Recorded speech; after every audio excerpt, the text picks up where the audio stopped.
Most people find giving and receiving feedback uncomfortable. But by understanding the value of this information to your own personal growth and development, we hope you will become more comfortable. Joseph Luft and Harry Ingham came up with a great way to think about feedback, which they called the Johari window. Let's use their model to think about how we can use the feedback constructively. The Johari window model can help us understand ourselves and can help us build relationships with others. Thinking about yourself in this way can help you discover your strengths, your blind spots, and areas to further explore. The model consists of 4 quadrants.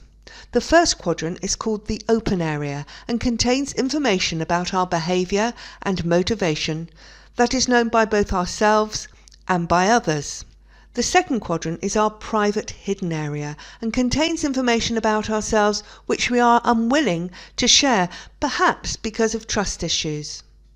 The third quadrant is referred to as the blind area and contains things about ourselves that are known to others but unknown to us. Other people know these things but are not willing to share them with us for whatever reason. The fourth quadrant is the unknown area of behaviour, opinion or motivation that neither we or others are aware of. The goal of the model is to make the open area as large as possible. Probably the easiest way to expand the open area is to move more into the hidden area.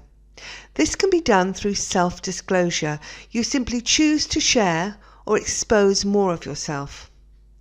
Expanding the open area into the blind area involves both asking for and receiving constructive feedback.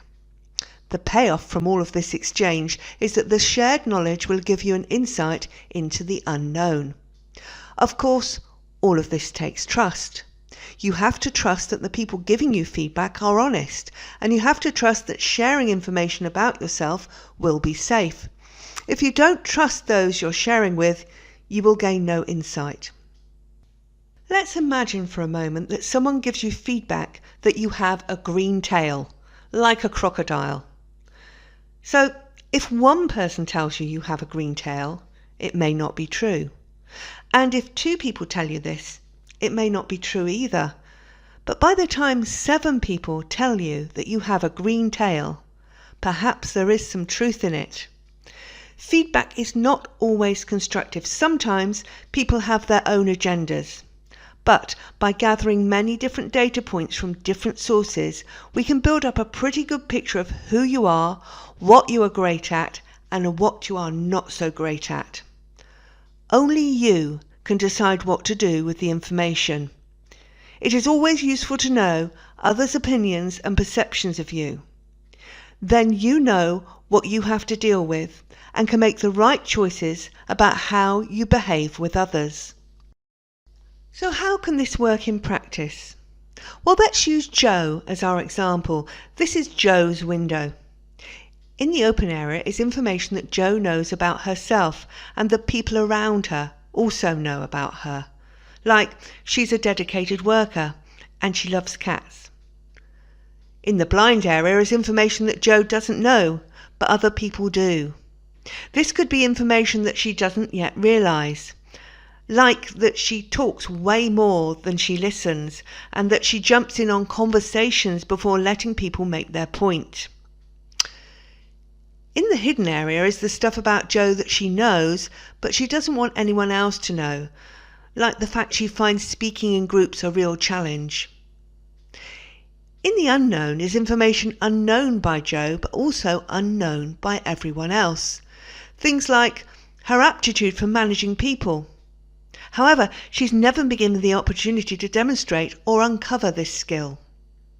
By sharing knowledge, we can expose these unknown qualities and let Jo reach her potential. So taking time to gather this information is very valuable. The Johari window is a great way of thinking about the power of feedback to help you uncover your potential. The idea is that as you work with other people, you gradually grow your open sector. This makes relationships work better, but it also uncovers aspects of yourself you never considered. So yes, feedback is scary. But if we use it as useful information, just look what a powerful tool it can be.